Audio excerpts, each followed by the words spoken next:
Niining panahon nga ang putling ebanghelyo gihagis sa mga hiwi nga pagtulunan.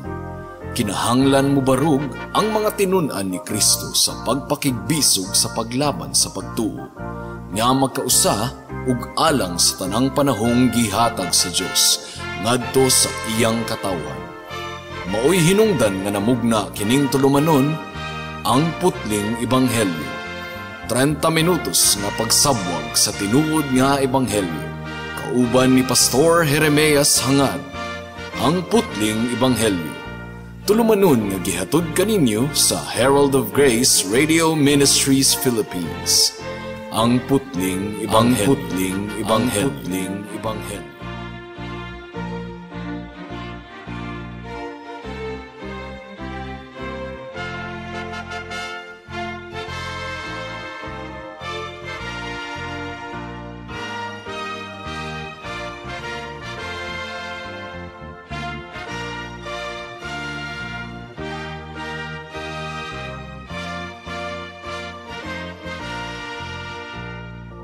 Mayong hapon, Dapitan City, Dipolog City, Zamboanga del Norte, Zamboanga Sibugay, Misamis Occidental ug kutob sa tanang gidala sa Ginoo sa pagpaminaw niining atong programa nga giuluhan og ang putling ebanghelyo.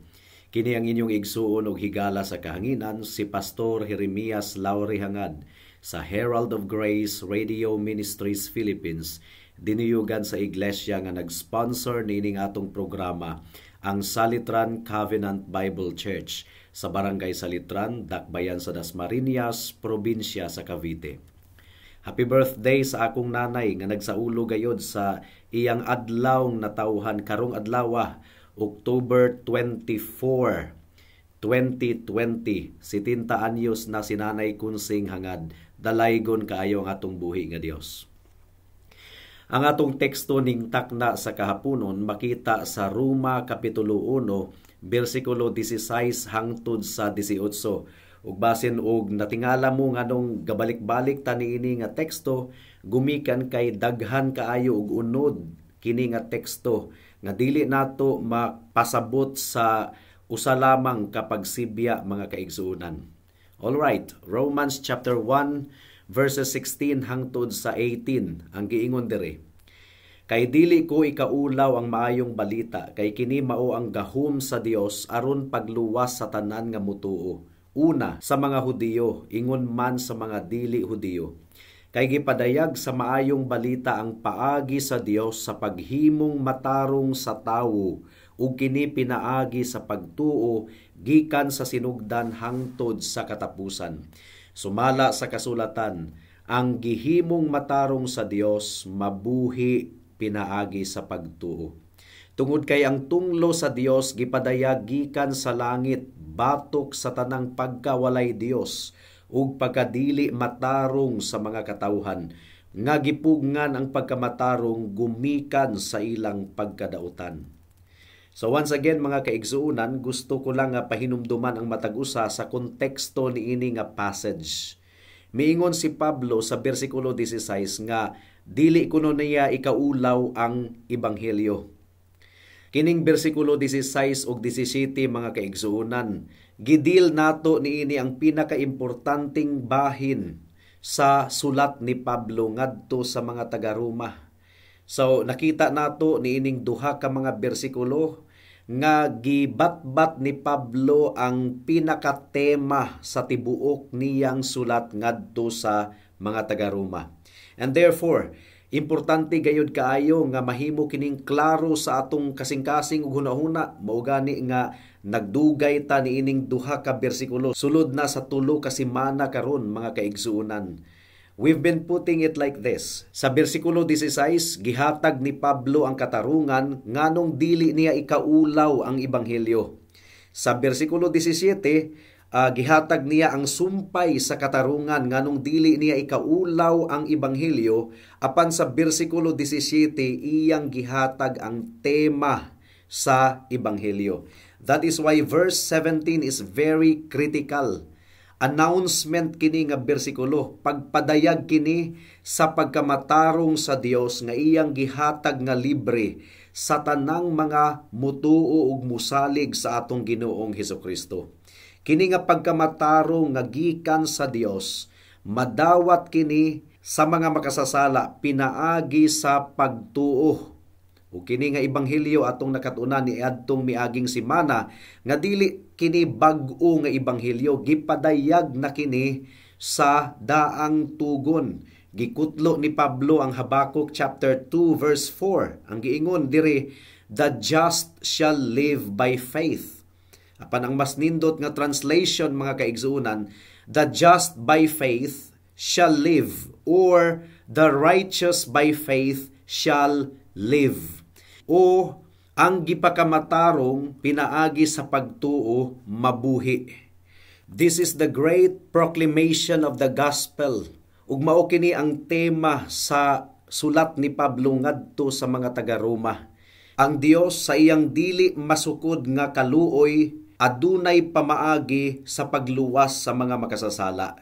Ug mao kini ang pagsulob sa pagkamatarong sa atong Ginoong Hesukristo sa tanang nagtuo kaniya. This is indeed a wonderful and blessed good news mga kaigsuunan. Ug niini nga rason si Pablo wala niya gikaulaw ang ebanghelyo. Andam siya sa pagwali sa ebanghelyo sa nagkalain-laing dapit. Naugihisgutan niini nga passage ang pagtuo. Unsa man ang pagtuo mga kaigsuunan? Ang mga tao muingon nga tanan man dunay pagtuo. No. Kinahanglang masabta nato kung unsa gayod ang pagtuo nga nagdangat ngadto sa kaluwasan. Kay ngano man si Satanas gatuo biapod sa Ginoo pero dili siya luwas. Ang giingon sa Santiago kapitulo 2 bersikulo 19, nagtuo ka nga usaray Dios, maayo ka na. Apan ang mga demonyo nagtuo usab ni ana ug nagkurog sa kahadlok. So you see, magtutuo dayo usab si Satanas ug ang mga demonyo pero dili sila luwas. So tinuod nga ang tanang mga tawo dunay pagtuo pero dili tanang matang sa pagtuo mudangat ngadto sa kaluwasan. Mao nga importante gayud kaayo mga kaigsuonan nga masabta nato unsa ba gayud kining saving faith, kining pagtuo nga nagdangat sa kaluwasan or pagtuo nga naghatag og kaluwasan. Well, ang pagtuo dili kana siya opposite sa buhat. Adunay mga grupo nga nag-ingon nga ang pagtuo opposite sa buhat. No. Ang opposite sa buhat mga kaigsuunan kining pagkamatarong nga gihatag sa Dios sa tanang mga nagtuo kang Kristo. Dili kita ipakamatarong atubangan sa Dios pinaagi sa atong buhat. Ang atong buhat hugawng panaptong dinug-an lamang atubangan sa Dios. Ang pagkamatarong nato atubangan sa Dios pinaagi lamang sa pagtuo nato sa atong Ginoong Hesukristo. Pero kana nga pagtuo adunay bunga mga kaigsuunan, bunga sa maayong buhat. Ang tanglad kung imong pugon, mga limyon gayod ang iyang kahumot, pero ang kugon nga sagbot mga kaigsuunan, bisan pag unsaon nimo kana og puga sa imong kamot, dili gayud mga limyon ang baho kay dili man siya tanglad. Sa susamang paagi, ang tinuod nga pagtuo mga limyon gayod. Ug unsa ang alimyon sa tinuod nga pagtuo? Maayong buhat. Ang tinuod nga pagtuo adunay bunga nga maayong buhat. Ang pagtuo usab mga kaigsuunan, dili na siya opposite sa balaod.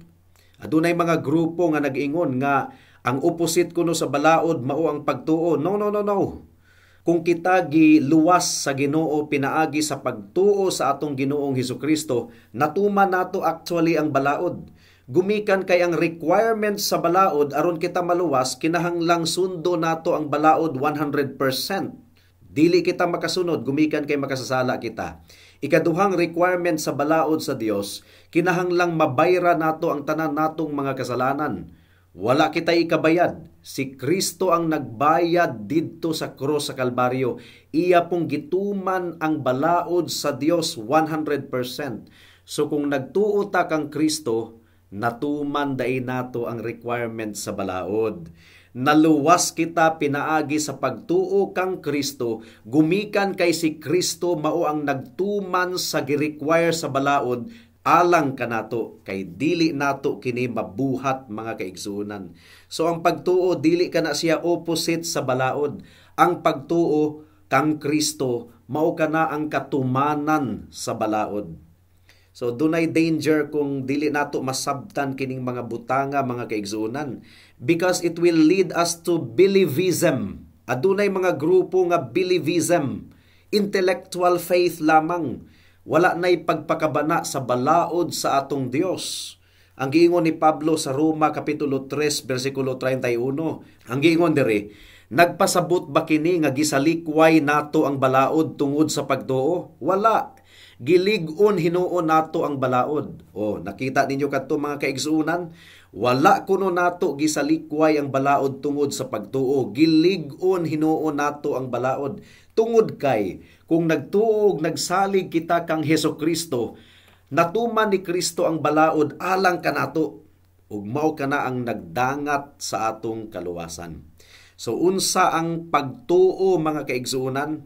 Kinahanglang masabtan nato kining very big term. Daghan kaayong idea mahitungod sa pagtuo. Ang pagtuo dili lang knowledge sa atong utok. It includes knowledge, it includes kahibalo, pero dili lang kana mao ang elemento sa pagtuo. Unsa man gyud kining pagtuo mga kaigsuonan? Adunay tulo ka elemento ang tinuod nga pagtuo. First, there is an element of belief. Hebrews chapter 11 verse 6. Ang giingon diri sa Hebrews 11:6, walay makapahimuot sa Dios kundili pinaagi sa pagtuo. Kay ang muduol sa Dios kinahanglan gayud mutuo nga adunay Dios ug gantihan niya ang nangita kaniya. So, gi-emphasize niining Hebrews chapter 11 verse 6, kining belief, kining nagtuo kita nga adunay Dios. Ang kamatuoran misulod sa atong utok, ug ang kahibalo nga misulod sa atong utok, importante gayud kaayo kini mga kaigsuonan. Kinahanglang nasabta nato kung unsa ang atong gituuhan. In other words, you do believe them and accept them with your mind. Pero dili ra na mao ang elemento sa pagtuo. Aduna pay ikaduhang elemento ang tinuod nga pagtuo. Ang ikaduhang elemento mao kini. Ang pagtuo, kumbinsido ka sa imong utok ug sa imong kasing-kasing nga tinuod gayud ang mensahe mahitungod sa Dios. So dili lang hangtod sa utok lang ang atong gituuhan, kundili tibuok kasing-kasing gayud nga atong gibarugan ang kamatuuran nga atong nadunggan. Ang giingon sa Hebrews chapter 11 verse 13, nangamatay silang tanan diha sa pagtuo. Wala sila makadawat sa mga butang nga gisaad sa Dios, apan bisan layo pa kaayo nakita na nila kini ug gikahinangup nila ug miila sa dayag nga sila mga langyaw ug mga lumalabay dinhi sa kalibutan. So you see, ang kahibalo nga ilang nadawat, wala lang nagpabilin sa utok. Wala nila madawat ang saad, nangamatay na lang sila, pero sa ilang kasing-kasing gikahinangup nila ang saad mahitungod sa manluluwas nga moabot. Wala nila maabti si Jesus Christ, kining mga nahisgutan diri sa Hebrews chapter 11. Pero bisag wala nila maangkon ang gisaad nga Mesiyas nga manluluwas. Pero nakita nila kini pinaagi sa pagtuo, gikahinangup nila. So you see, there was a promise given by God ug nakasulod kini nga saad sa ilang utok, apan ila kining gigakos sa ilang dughan. Ang ilang kasing-kasing, ang ilang emosyon involved mga kaigsuonan. Mao kini ang ikaduhang elemento sa pagtuo. Ikatulong elemento sa pagtuo, kung tinuod gayod ang pagtuo, mao kini. There is an element of embracing and confessing. So una, adunay kahibalo nga ilang nahibaw-an sa ilang hunahuna ug kana nga kahibalo ilang gigakos sa ilang kasing-kasing ug wala lang nila gigakos sa ilang kasing-kasing, kana nga kahibalo nagbunga ug aksyon mga kaigsuonan. Si Abraham, miabot kang Abraham ang saad sa Dios. Gigakos ni Abraham kadtong maong saad ug dili lang taman ra ni ana. Adunay aksyon nga miresulta sa kinabuhi ni Abraham. Hebrews chapter 11 verses 8 hangtod sa 10 ang giingon diri. Tungod sa pagtuo misugot si Abraham sa dihang gipaadto siya sa Dios sa usa ka nasod. Time pa. Tungod sa pagtuo misugot si Abraham. So you see, ang tinuod nga pagtuo nagbunga og pagsugot. So giunsa pagtuo ni Abraham, adunay saad nga gihatag sa Dios kaniya, ug ang saad sa Dios iyang gigakos sa iyang kasing-kasing, iya gayong gikahinangup. Apan gumikan kay aduna siya pagtuo, misugot siya. So you see, ang pagtuo nga giingon sa mga tawo nga walay bunga sa pagsugot, peke na nga pagtuo. Usbo nato pagbasa. Tungod sa pagtuo misugot si Abraham sa dihang gipaadto siya sa Dios sa usa ka nasod nga gisaad sa Dios nga ihatag kaniya. Gibiyaan niya ang iyang kaugalingong nasod bisan wala siya masayod asa siya paingon. Pinaagi sa pagtuo mipuyo siya sa nasod nga gisaad sa Dios kaniya, ingon nga usa ka langyaw. Nagpuyo siya sa mga tulda sama ni Isaac ug ni Jacob nga nakadawat sa samang gisaad gikan sa Dios. Kay nagpaabot si Abraham sa syudad nga ang Dios mismo mao'y nagplano ug nagtukod. Mao kini ang syudad nga ang patukuranan dili gayod mapukan. Ang pagtuo ni Abraham nagbunga og pagsugot. Mao kini giingon sa Romans 1:5 ug sa Romans 16:26 nga obedience of faith. Pagsugot diha sa pagtuo. Kinahanglang ma-emphasize nato kining tulo ka elemento sa pagtuo mga kaigsuonan aron malikayan nato kining gitawag og believism. Hibalo mo unsa ning believism? Musumay lang ang usa ka tawo og sinner's prayer. Ginoo, Ginoo, akong giangkon, nga ako, makasasala, ako kang gidawat. Mura ba og parot ba nga gasumay? Paghuman og sumay sa usa ka tawo sa sinner's prayer, Kristohano na kuno. Luwas na kuno. No. Wala kay mabasa sa Biblia nga dunay gaparecite og sinner's prayer. Unya maluwas na ang usa ka tawo dayon. There should be right knowledge, kahibalo, nga madawat nato, kinahanglang masabta nato ang plano sa Dios sa kaluwasan pinaagi kang Kristo. O kinahanglang ang kahibalo ato gayong gakson sa atong kasing-kasing ug hunahuna. O kining kahibalo nga atong gigakos sa atong kasing-kasing ug hunahuna, adunay bunga sa pagsugot. Ug ang tawag sa ebanghelyo mao ang paghinulsol sa tanang mga sala ug pagtuo lamang sa atong Ginoong Hesukristo. Intellectual faith mga kaigsuonan mao kana ang pagtuo sa yawa ug sa mga demonyo. Nagpangurog pagani sila apan dili sila luwas. Aduna sila'y intellectual faith. Pero kung duna kay intellectual faith, it doesn't mean nga luwas na ka automatic. Ang pangutana, gigakos ba nimo kini nga kahibalo? Have you embraced this knowledge? Ang imong pagtuo ug pagsalig kang Kristo nagbunga ba og pagsugot? Is there such thing as obedience of faith nga nahitabo sa imong kinabuhi mga kaigsuonan? So kining mga katawhan nga gihisgutan sa Hebrews chapter 11, dili ni sila mga tawo nga miingon lang og yes, I believe in God in these promises. And then pagkahuman, susama ra gihapon ang ilang kinabuhi, walay kabaguhan, walay kalainan sa ubang mga tawo. No, mga kaigsuonan. Aduna gayoy bunga, adunay kalainan. Tanawa sa Abraham, gibiyaan niya ang iyang pagano nga nasod, ug miadto siya sa dapit nga gipaadto sa Ginoo kaniya. Wala siya mahibalo kung asa kadto nga dapit, pero misunod si Abraham. Gumikan kay nagtuo siya sa saad sa atong buhi nga Dios. Kining mga magtutuo nga gihisgutan sa Hebrews chapter 11, Naganto sila, pero malipayon silang naganto samtang nagpaabot sa saad sa Dios because they believed in the promise of God and they embraced the promise of God in their heart. And so, ang ilang pagtuo aduna gayoy bunga sa aksyon. Kita wala pa nato madawat ang mansyon nga gisaad sa Ginoo sa langit. Wala pa nato maangkon, pero ato kining gituuhan. Gumikan kay saad kini sa Ginoo sa tanang mga nagtuo sa atong Ginoong Hesukristo.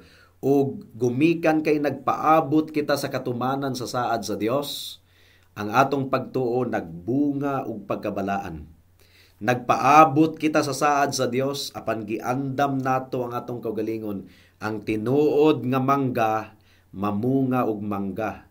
Aduna bay mangga nga mamunga og santol. Ang tinuod nga pagtuo mamunga og pagkabalaan. Ang tinuod nga pagtuo dili mamunga og pagkadautan. Timan-i kana mga kaigsuonan. So kung moingon ka nga I believe the gospel, it doesn't mean that you are saved. It doesn't mean that you are in the faith position. Kinahanglang ang imong kasing-kasing muduyog sa imong gituuhan sa imong hunahuna ug kinahanglang aduna gayoy bunga sa pagsugot. Kinahanglang aduna gayoy ebidensya sa atong kinabuhi. There is a movement, there is a change of life. There is a confession. Dili lang ba ang mi-confess nga kita nagsalig sa Dios. Aduna gayoy bunga nga makita. That's the gospel message mga kaigsunan. And it's plain and clear in Jesus Christ. So mao kini ang rason ni Pablo sa bersikulo 16 ug 17 nganong dili niya ikaulaw ang ebanghelyo. Ang mga gisuluban lamang sa pagkamatarong ni Kristo mao ang mabuhi. Nganong sigurado man si Pablo nga ang mga gipakamatarong lamang mao ang mabuhi. Gumikan kay sa bersikulo 18, gihatag ni Pablo ang rason adunay tunglo ang Dios. Paminawan ninyo mga kaigsunan. Tungod kay ang tunglo sa Dios gipadayag gikan sa langit batok sa tanang pagkawalay Dios ug pagkadili matarong sa mga katawhan nga gipugngan ang pagkamatarong gumikan sa ilang pagkadautan. So una, ang ebanghelyo importante gayud kaayo gumikan kay maora kini bugtong pamaagi nga makahiling kawas kita gikan sa tunglo sa Dios. Adunay tunglo sa Dios. Kung dili nato masabtan kining gikan sa bersikulo 18 hangtod sa kapitulo 3, bersikulo 19 mga kaigsuonan, dili nato masabtan ang ebanghelyo. Kinahanglang masabtan nato kining Roma kapitulo 1 bersikulo 18 hangtod sa Roma kapitulo 3 bersikulo 19. Importante gayud kaayo, pila ka bulan siguro ang atong pagtuon gikan sa bersikulo 18 hangtod sa Roma 3 bersikulo 19. Hinaot nga sundan ninyo kini mga kaigsuonan. Taas kini nga pagtuon, gianam-anam nato kini og pagsabot, gumikan kay wala kita gadali-dali. Kinahanglan gyud nga masabtan nato kini og maayo, gumikan kay kalag nato ang gihisgutan niini mga kaigsuonan. Daghan kaayong mga nangamatay na karon nga ang ilang mga kalag galangoy sa impyerno, gumikan kay niadtong buhi pa sila nagtinapulan, nagdumili sa pagpaminaw sa wali sa ebanghelyo. Mainiton kitang nagwali dinhi sa kahanginan, gumikan kay ang giingon sa Biblia, faith comes by hearing and hearing by the word of God. Kining imong giingon nga pagtuo, kung wala ka na'y basihan sa Biblia mga kaigsuunan, tuo-tuo ra ka na. Ug daghang galangoy na sa impyerno gumikan sa tuo-tuo. Kinahanglang ang atong pagtuo adunay basihan sa Biblia. Ug klaro kaayo ang giingon sa Biblia, adunay tunglo ug kapungot ang Dios. Ang tanang mga makasasala misupak sa balaod sa Dios, nahailalom sa iyang tunglo. Unsaon man nato nga kita pagaisipon nga matarong atubangan sa Dios. Dili pinaagi sa atong maayong buhat, gumikan kay ang atong maayong buhat hugawng panaptong dinugan lamang atubangan sa Dios. Ang pamaagi sa Dios mao ang pagsulob sa iyang pagkamatarong ngari kanato. Ug kinsang pagkamatarong ang isulob niya sa tanang magtotoo, pagkamatarong ni Kristo. Gisunod niya ang balaod perfectly ug gituman niya ang gisugo sa balaod nga bayran og dugo ang tanang kasalanan. Namatay si Kristo dito sa krus sa Kalbaryo. Nabanhaw siya pagkahuman sa ikatulo ka adlaw isip pagpamatuod nga gidawat sa Amahan ang iyang gibayad pinaagi sa iyang dugo didto sa cross sa Kalbaryo. Ug unsa ang resulta niini? Ang tanang motuo kaniya nga adunay paghinulsol sa kasalanan, maluwas gayod, pagaisipon nga matarong atubangan sa Dios, pagasuluban sa pagkamatarong ni Kristo. Ug kini nga pagtuo mga kaigsuonan, ang tinuod nga pagtuo adunay bunga. Ang tinuod nga tanglad, mga limyon sa kahumot. Ang tinuod nga pagtuo, mga limyon sa kahumot sa pagkabalaan sa iyang kinabuhi. Hinaot nga nasabta nato kini mga kaigsuonan. Higala kung ikaw wala pa kang Kristo, ayaw na paglangan-langan. Undangi na ang imong ilusyon nga pinaagi sa imong maayong buhat, mahimo kang matarong atubangan sa Dios. Wala kay pagkamatarong. Gikinahanglan nimo ang pagkamatarong sa atong Ginoong Hesukristo. Hinulsuli ang imong mga sala ug tuuhi lamang si Kristo ingon nga bugtong Dios ug manluluwas. Adunay pagkamatarong si Kristo nga iyang isulob kanimo higala kung ikaw motuo ug mosalig kaniya. Ang dugo ni Hesukristo mo'y maghugas sa tanang nimong mga sala kung ikaw motuo ug mosalig kaniya. Buhata kini karon higala kay basin ug ugma ulahi na ang tanan. Amen. Hangtod dinhi na lang kita taman sa atong pagpamalandong ning takna sa kahaponon tungod kay wala na kitay oras pa. Ako kamong padayon nga giimbitar sa pagpaminaw sa atong programa sa matag Sabado, alas 4 hangtod sa alas 4:30 sa hapon dinhi sa Radyo Bibo. Daghang salamat.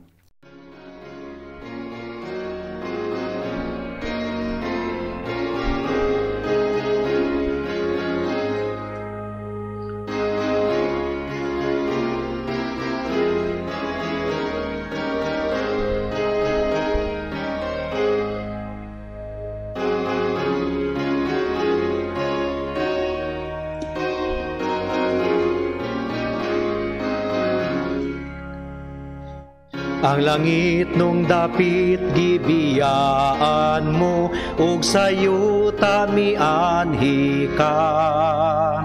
Apan didto sa Bethlehem walay dapit, dapit nga kahigdaan mo.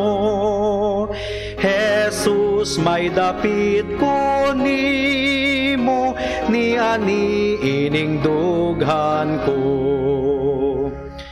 Ang langit nung panon nagaawit man, nagmantala sa ngalan mo. Natao ka sa hilabihang kakabus, sa kahimtang nga ubos.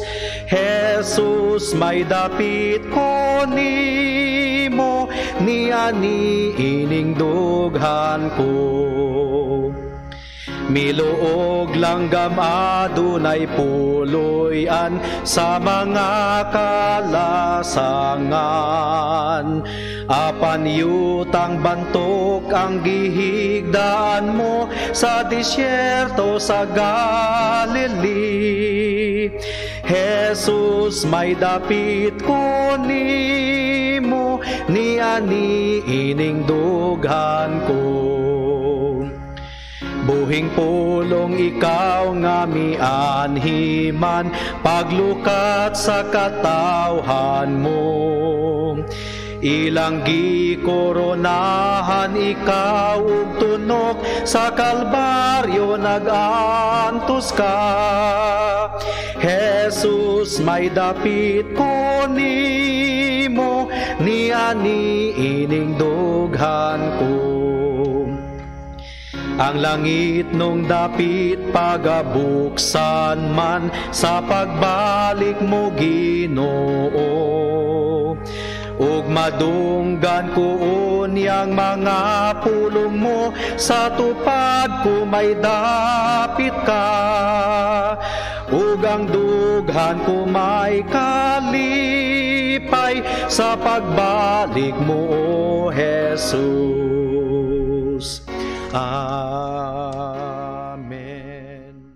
Alang sa dugang nga mga pangutana, mahimong mo text kang Pastor Jeremias hangad sa 0935-744-3030.